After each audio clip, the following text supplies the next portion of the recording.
Why the Quran has never been revised or updated. All right, let's check it out. The Quran you see today is the exact same Quran from 1400 years ago. No rewrites, no edits, no revised editions, not even a Quran 2.0.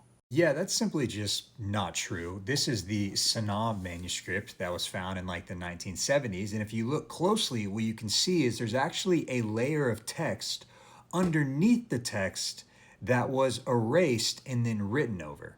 And we know historically that Uthman actually burned a bunch of variants of different Quranic texts in order to try to standardize the Quran. But the layer underneath the top layer does not fall under the Uthmanic standardization because the Quran was being revised as it was developed over time.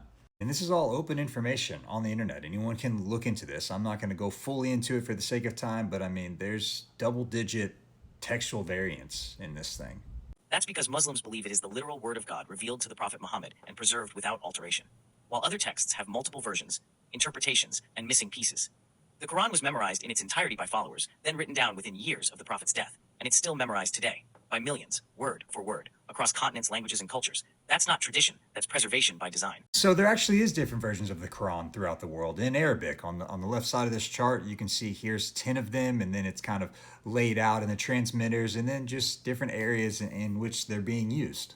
So here's an example of two different Qurans, the Hafs and the Warsh, and they have all types of different variants between them. There's a list here in the middle. Well, let's look at some of them. So here's just where wording gets different. I'll look at one or two. The first one, Allah is the self-sufficient, and then Allah the self-sufficient, and Hassan too. So there's extra words being added in. And then there's different pronunciation differences, right? We give mercy, he gives mercy, you in the plural say, they say.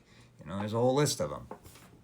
Then you have vowel differences between the two, which affects the meaning of the phrase, right? You have the owner of the day, or the king of the day, or they deceive, or they seek to deceive, or they lie, or they were lied to. Here's a shot at the rest of them. And a Muslim may try to clap back and say, well, that doesn't change the overall meaning of the Quran, and to which I would say, yeah, that's probably true. The problem is that the claim is it's perfectly preserved because it's the Word of God, but it's not perfectly preserved. This is not an argument for it being the Word of God because there are different Qurans and there are different textual variants within them. Full stop. My hope is that Muslims would see this video to see that what they're hearing about the Quran is not true and to present the truth about what the book actually is.